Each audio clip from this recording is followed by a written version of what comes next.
नमो अरिहन्ताणं नमो सिद्धाणं नमो आयरीयाणं नमो वज्झायाणं नमो लोये सवसाहूणम् यस्य स्वयं स्वभावाप्ति प्रभावे कृष्णकर्मणः तस्मै संज्ञानरूपाय नमोस्तु परमात्मने। 1008 श्री मूलनायक आदिनाथ भगवान की जय। द्वासांग जिनवाणी माता की जय। आचार्य श्रेष्ठ आचार्य गुरुवर श्री 108 पूज्यपाद महाराज की जय। आचार्य श्रेष्ठ आचार्य गुरुवर श्री 108 विद्यासागर जी महाराज की जय। जगत पूज्य निर्यापक श्रमण मुनि पुंगव श्री 108 सुधा सागर जी महाराज की जय। समस्त मुनि संघ की जय। आलोक मोदी स्वाध्याय सुधा यूट्यूब चैनल पर आप सभी दर्शकों का हार्दिक स्वागत, हार्दिक अभिनंदन है। पिछले 4-5 दिन से हम इष्टोपदेश ग्रंथ का स्वाध्याय कर रहे हैं और इष्टोपदेश ग्रंथ के स्वाध्याय के अंतर्गत हम पिछले करीब 6 श्लोकों का अर्थ समझ चुके हैं। आज 7वें श्लोक का अर्थ हम समझेंगे।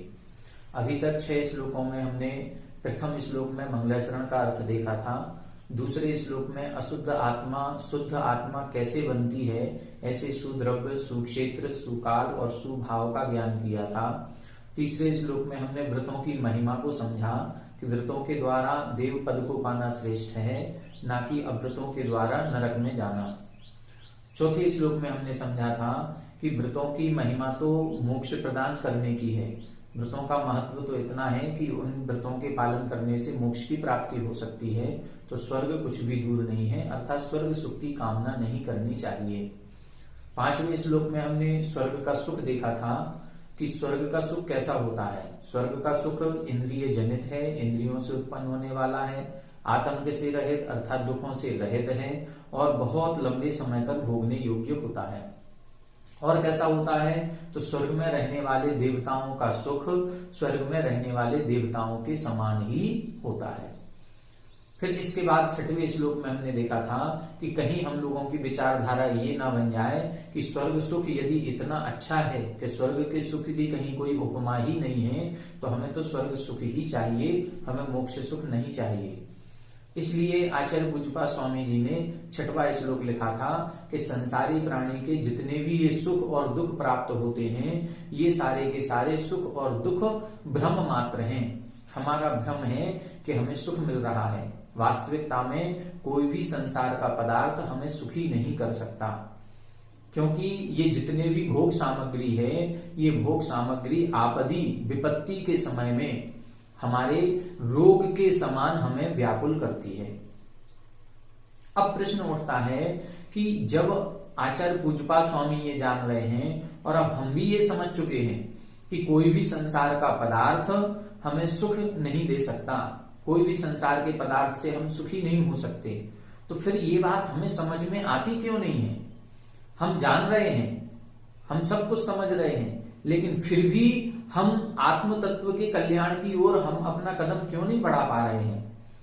कई बार ऐसा विचार मन में आता है कि इतने सारे तीर्थंकर हुए, इन तीर्थंकरों को देखा जाए तो किसी तीर्थंकर को अपने बाल सफेद एक हो गया तो उस सफेद बाल को देख करके वैराग्य हो गया। किसी तीर्थंकर को बादल घुमड़ते देखा और बादलों की आकृति को बदलते हुए देखा तो उनको वैराग्य हो गया। किसी को वृद्धावस्था देख करके वैराग्य आ जाता है, किसी को किसी मरे हुए व्यक्ति की अर्थी देख करके वैराग्य आ जाता है। लेकिन हम सभी ऐसा क्या कैसे हैं कि हम सभी कुछ देख रहे हैं, हम बादलों को भी देख रहे हैं, हम सफेद बाल भी देख रहे हैं, हम आए दिन किसी न किसी व्यक्ति के तीसरे आदि कार्यक्रम में भी जाते हैं, कंधा भी अर्थियों को दे चुके हैं, हमारे घरों में भी कई प्रकार की मौतें भी हो चुकी हैं, तो भी हमारे अंदर वो वैराग्य परिणाम क्यों नहीं आ रहा है। हम क्यों नहीं इस संसार से विरक्त हो रहे हैं, हम क्यों इसी संसार के विषय भोगों में फंसे हुए हैं, हम क्यों इन्हीं संसार के विषय भोगों को इकट्ठा करने की सोचते हैं। इतने महाराज माता जी लोगों के प्रवचन होते हैं, ग्रंथों का स्वाध्याय करते हैं, फिर भी हमारे मन में ये विचार क्यों नहीं आ रहा है। इसी प्रश्न का उत्तर इस 7वें श्लोक में आचार्य पूज्यपाद स्वामी जी ने दिया है। पहले हम श्लोक का उच्चारण करेंगे, आप लोग भी करें मोहेन संवृतं ज्ञानम् मोहेन संवृतं ज्ञानम् स्वभावं लभते नहि स्वभावं लभते नहि मत्तः पुमान् पदार्थानां यथा मदन कोद्रवै मोहेन संवृतं ज्ञानम् स्वभावं लभते नहि मत्तः पुमान् पदार्थानां यथा मदन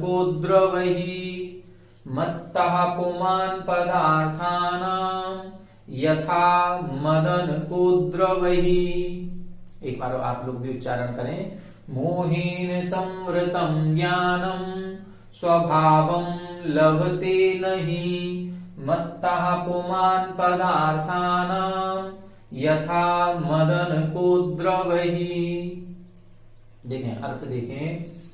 मोहेन संवृतं ज्ञानम स्वभावम लभते नहीं। मोहेन हम लोगों का जो ज्ञान है वो मोह से संवृतम यानी ढका हुआ है। संवृतम का अर्थ क्या है? ढका होना।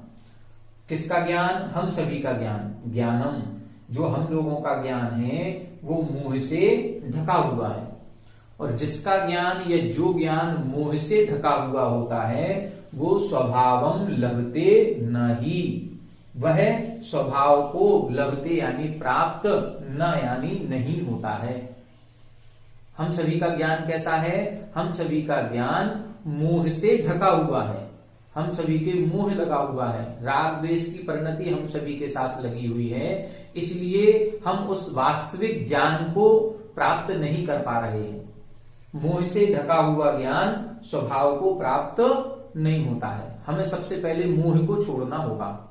जब हम मोह छोड़ेंगे, अब मोह किस किस से है? तो मोह सबसे ज्यादा तो इस शरीर से है। तो पहले शरीर से ममत्व परिणाम त्याग करें, फिर शरीर के बाद जो अन्य पदार्थ हैं, हमारा मकान है, हमारे पत्नी पुत्र मित्र आदि हैं, जितने भी ये संसार के हमारे चिर परिचित लोग हैं, हमारे इष्ट मित्र आदि हैं, हमारे परिवारीजन हैं, धन संपत्ति आदि है, इन सभी से हमारा मोह लगा हुआ है। हम जानते हुए भी कि ये हमारे साथ नहीं जाएंगे। हम कई लोगों की अर्थी में कांधा दिए होंगे और देखा होगा कि इस व्यक्ति ने अपने जीवन में इतना सारा कमाया, इतना सारा जोड़ा, लेकिन आज ये जा रहा है तो इसके साथ कुछ भी नहीं जा रहा है। लेकिन फिर भी ये जानते हुए भी हम भी जोड़ने में लगे हुए हैं। हम सब जोड़ने में लगे हुए हैं। आज एक मकान बन रहा है तो दूसरे मकान की इच्छा होने लगती है। हमारे दिन प्रतिदिन पैसा कमाने की और इच्छा बढ़ती जा रही है। तो ये क्यों हो रहा है? क्योंकि हमारा जो ज्ञान है वो मोह से ढका हुआ है। या तो हमारा अपने शरीर से मोह है, या हमारे पत्नी पुत्र आदि, हमारे माता पिता आदि जितने भी परिवारीजन हैं उनसे मोह लगा हुआ है। उदाहरण क्या दिया? उदाहरण दिया है मत्तः पुमान् पदार्थानाम यथा मदन कोद्रवहि। यथा का मतलब जैसे। जैसे मदन कोद्रवहि, मदन यानी नशीले, कोद्रवहि यानी कोदों। कोदों का एक फल होता है जिससे शराब बनाई जाती है।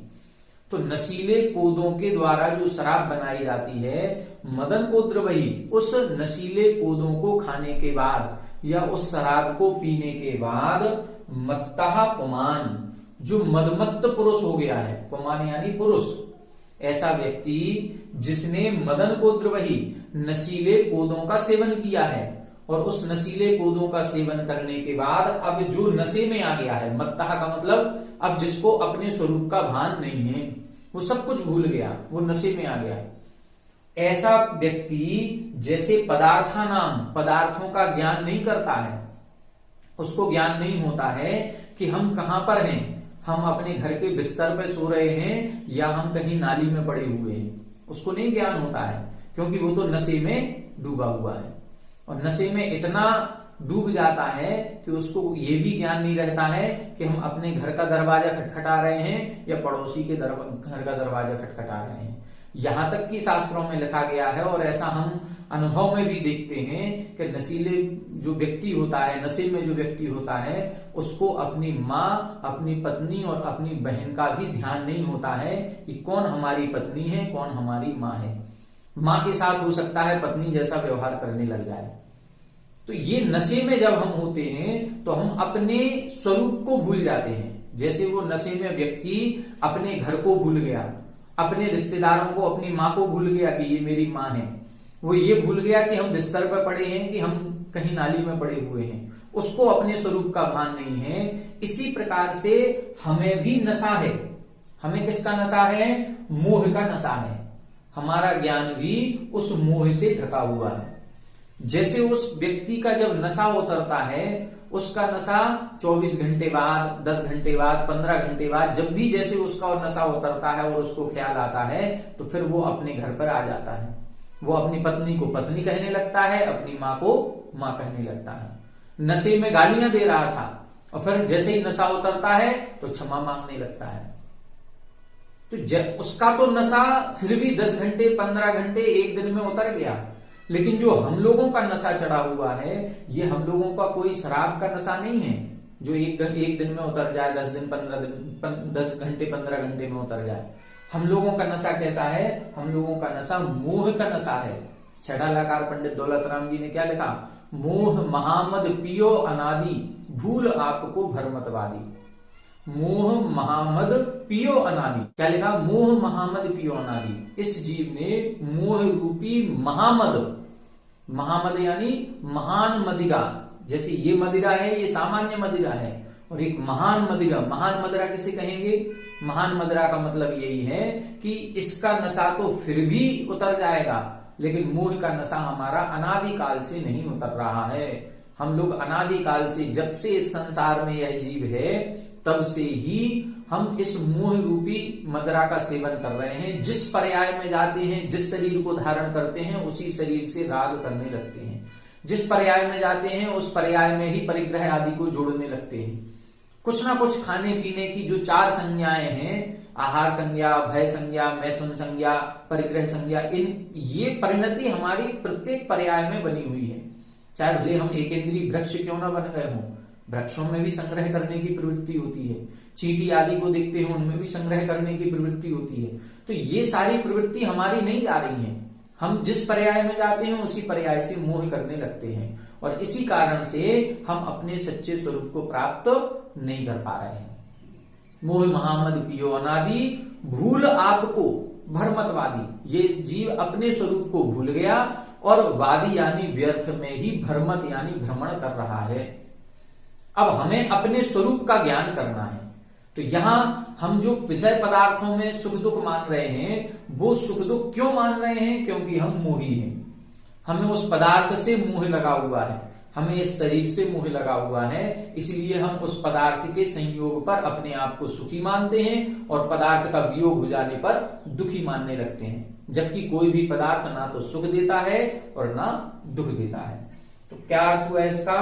मोहेन संवृतम ज्ञानम, मोह से ढका हुआ ज्ञान स्वभावम लगते नहीं, सच्चे स्वरूप को प्राप्त नहीं होता है। यदि हमारा ज्ञान मोह से ढका हुआ है तो वो सच्चे स्वरूप को प्राप्त नहीं होगा। हमें सबसे पहले मोह को छोड़ना होगा। मोह का मतलब है मोहिनी कर्म।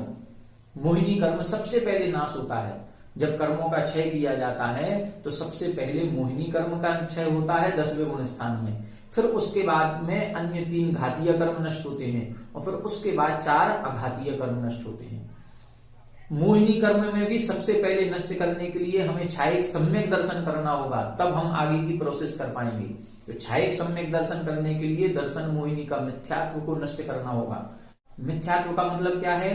अपने शरीर को अपना मानने लगना। मिथ्यात्व 2 प्रकार का, अगृहीत मिथ्यात्व, गृहीत मिथ्यात्व। तो अगृहीत मिथ्यात्व क्या है? जिस शरीर में हम गए, जिस पर्याय में हम गए, उसी पर्याय को अपना मानने लगे। तन उपजत अपनी उपज जान, तन नसत आपको ना समान। ये सारे जो 7 तत्वों के प्रति विपरीत श्रद्धान पंडित दौलत राम जी ने छेड़ाला की दूसरी ढाल में बताया है, वो सारा का सारा अगृहीत मिथ्यात्व कहलाता है। और उसी मोह के कारण से हम अनादिकाल से इस संसार में भ्रमण कर रहे हैं। तो सबसे पहले हमें इस मोह को छोड़ना होगा। जैसे ही मोह छोड़ेंगे वैसे ही हमें अपने स्वरूप की प्राप्ति हो जाएगी। तो मोहेन समृतम ज्ञानम, मोह से ढका हुआ ज्ञान स्वभाव को प्राप्त नहीं होता है। उदाहरण क्या दिया, जैसे नशीले कोदों को खाने के बाद या नशीले कोदों का सेवन करने के बाद जो मदमत्त पुरुष है, नशीला पुरुष है, जो नशे में आ गया है, वह व्यक्ति, वह पुरुष पदार्थानाम, उसको जैसे पदार्थों का ज्ञान नहीं होता है, उसी प्रकार से हम सभी को भी मोह के कारण से इन सच्चे स्वरूप का ज्ञान नहीं हो पा रहा है। हम इन सब पर पदार्थों को ही अपना मान रहे हैं। ठीक है, अब अगले श्लोक में देखेंगे हम कि इस मोह के कारण से हमारी परिणति कैसी हो जाती है। देखें, पिछले श्लोक में हमने देखा था कि मोह से ढका हुआ ज्ञान स्वभाव को प्राप्त नहीं होता है। जैसे नशीले कोदों को खाने के बाद जो मदमत्त पुरुष है वो पदार्थों का ज्ञान नहीं कर पाता है, उसको सही सही ज्ञान नहीं हो पाता है, उसी प्रकार से हमारा ज्ञान भी मोह से ढका हुआ है। इसलिए हमारा ज्ञान अपने आत्म तत्व की प्राप्ति नहीं कर पा रहा है, हमारे आत्म तत्व का सही स्वरूप क्या है उसको नहीं जान पा रहा है। अब आगे देखें, आगे बता रहे हैं, उच्चारण करें, बपुर्ग्रहं धनं दारः, बपुर्ग्रहं धनं दारः, पुत्राः मित्राणि शत्रवः, पुत्राः मित्राणि शत्रवः, सर्वथान्य स्वभावानि, सर्वथान्य स्वभावानि, मूढ़ः स्वानि प्रपद्यते। बपुर्ग्रहं धनं दारः, पुत्रः मित्राणि शत्रवः, पुत्रः मित्राणि शत्रवः, सर्वथान्य स्वभावानि, सर्वथान्य स्वभावानि, मूढ़ः स्वानि प्रपद्यते, मूढ़ः स्वानि प्रपद्यते।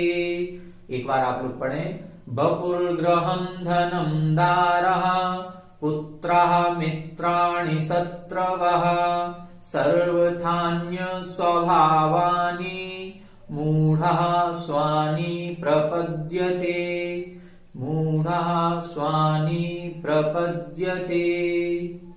देखें, इसका अर्थ बिल्कुल सरल अर्थ है। यहां बता रहे हैं बपुः, रा ऊपर जो लेप है इसका विसर्ग बन जाएगा बपुः यानी शरीर, ग्रहम यानी घर, धनम यानी धन संपत्ति, दाराह यानी स्त्री पत्नी, पुत्राह यानी पुत्र, मित्राणि मित्र, और शत्रवः यानी शत्रु। देखो, एक ही लाइन में कितने सारी रिश्तेदारी दिखा दी उन्होंने। एक ही लाइन में हम किन किन पदार्थों से मोह करते हैं ये सारे पदार्थों के नाम उन्होंने बताए हैं। बपुः यानी शरीर से राग करते हैं, ग्रहम यानी घर से राग करते हैं, धन संपत्ति को जोड़ते हैं, स्त्री, पुत्र, मित्र और शत्रु। स्त्री और पुत्र ये रिश्तेदार हो गए, सगे संबंधी हो गए। अब इसमें माता पिता भी आ जाएंगे, भाई बंधु भी आ गए, सब हो गया। और मित्र, मित्र का मतलब इष्ट मित्र। अब इष्ट मित्र में अन्य परिवारी जन सारे के सारे आ जाएंगे। और शत्रवः यानी जिनसे हमें द्वेष होता है। तो राग और द्वेष दोनों परिणति को यहां पर इन्होंने ग्रहण किया है। तो ये जितने पदार्थ हैं, इन पदार्थों में देखें इनका स्वभाव कैसा है, सर्वथा अन्य स्वभावानी। ये जितने पदार्थ हैं सर्वथा हर प्रकार से अन्य स्वभावानी, अन्य स्वभाव वाले हैं। इन सबका स्वभाव अलग है और मेरी आत्मा का स्वभाव अलग है। मूढ़ः स्वानि प्रपद्यते, लेकिन जो मूढ़ बोलते हैं मूर्ख व्यक्ति को। मूर्ख का मतलब यहाँ क्या है, मोही व्यक्ति। जो पिछले श्लोक में इन्होंने लिखा था मोहेन समृतम ज्ञानम, तो जो मोही व्यक्ति होता है उसको मूढ़ कहा जाता है। मूढ़ का मतलब क्या है, मूर्ख या अज्ञानी व्यक्ति भी कहा जा सकता है। तो ये सारे के सारे पदार्थ सर्वथा हमेशा से अन्य स्वभाव वाले हैं, अन्य स्वभाव वाले थे और अन्य स्वभाव वाले रहेंगे। लेकिन ये जो मूढ़ा मोही व्यक्ति है, ये मोही व्यक्ति इनको स्वानी यानी अपना प्रपद्यते मानता है। क्या कह रहे हैं? बपुः यानी शरीर, घर, धन, स्त्री, पुत्र, मित्र और शत्रु, ये सारे के सारे हमेशा से अन्य स्वभाव वाले हैं। इनका स्वरूप अलग है, इनका लक्षण अलग है, और मेरी आत्मा का स्वरूप, मेरी आत्मा का लक्षण अलग है।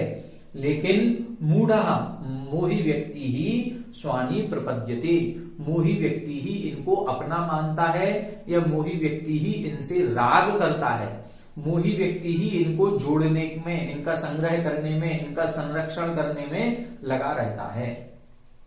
ठीक है, तो यहां पर इन्होंने स्पष्ट कर दिया कि ये सारे के सारे पदार्थ अन्य स्वभाव वाले हैं। जैसे कि छठा लकार ने लिखा है, पुद्गल नव धर्म अधर्म काल इनते न्यारी है जीव चाल। पुद्गल, धर्म, अधर्म, आकाश और काल, ये 5 द्रव्यों का स्वरूप अलग है, और मेरी आत्मा का स्वरूप जीव चाल, जीव की चाल अलग है। लेकिन यह जीव क्या करता है? ताको न जान विपरीत मान करी करें देह में निज पिछान।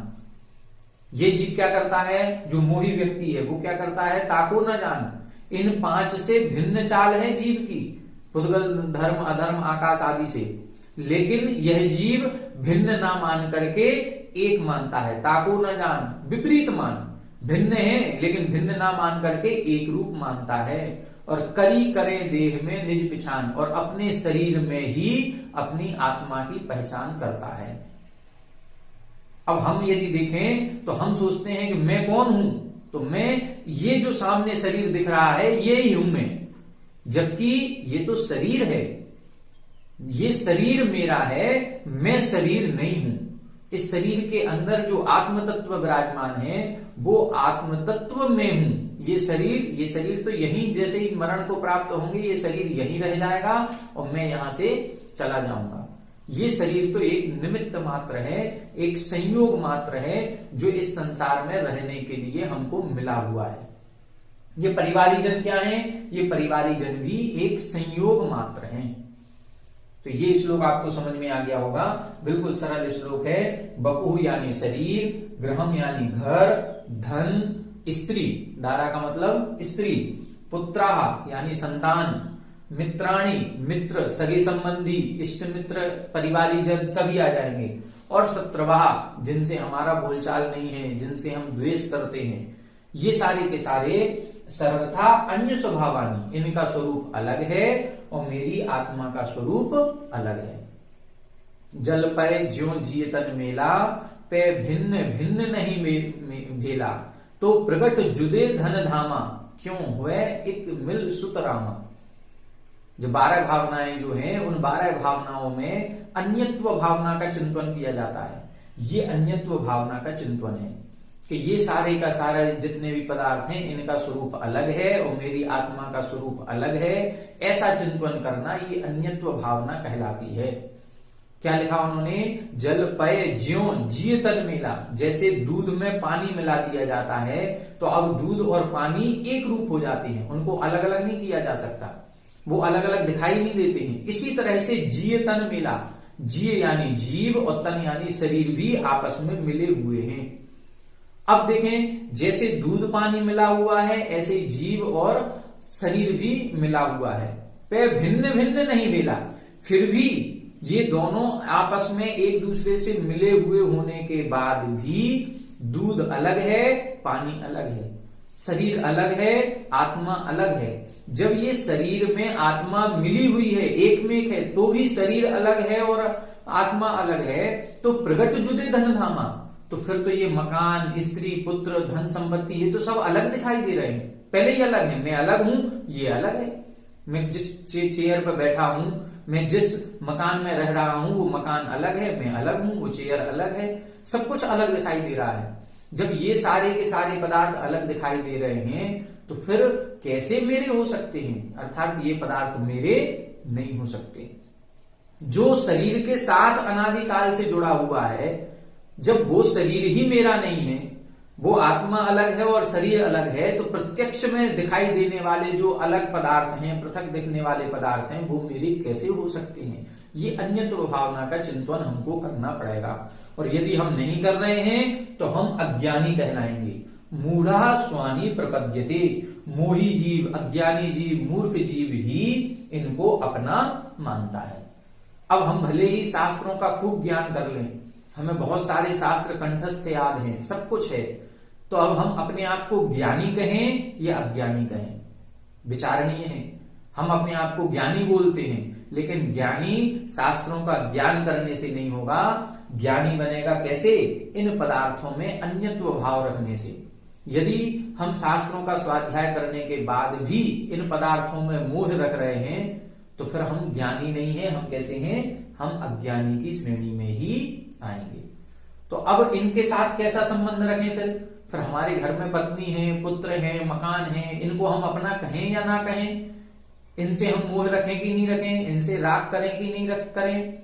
ये क्या चीज है? तो इनके संबंध में हमें क्या विचार करना चाहिए? तो इनके संबंध में हमें जो भी विचार करना है उसको पूज्यपाद आचार्य अगले श्लोक में कहेंगे। आज हमने 2 श्लोकों का अर्थ देखा, उस अगले श्लोक को हम कल की कक्षा में देखेंगे। 2 श्लोकों में हमने क्या देखा? 2 श्लोकों में हमने पढ़ा कि मोह से ढका हुआ ज्ञान स्वभाव को प्राप्त नहीं होता है। जैसे कि नशीले पौधों को खाने वाला जीव या वो पुरुष पदार्थों का ज्ञान नहीं करता है, वैसे ही हमारा ज्ञान भी मोह से ढका हुआ है, इसलिए हमें सच्चे स्वरूप की प्राप्ति नहीं हो रही है। तो फिर क्या करें? फिर हमको ये चिंतन करना है कि ये शरीर, घर, धन, संपत्ति, स्त्री, पुत्र, मित्र, शत्रु जितने भी हैं, ये सब अन्य स्वभाव वाले हैं, लेकिन मूर्ख व्यक्ति, अज्ञानी जीव ही इनको अपना मानता है। अब हमें इनसे राग को कम करना है, इनसे आसक्ति भाव छोड़ना है। अब कैसा चिंतन करेंगे इनके बारे में, इसको हम अगली कक्षा में समझेंगे। तब तक के लिए सभी को जय जय।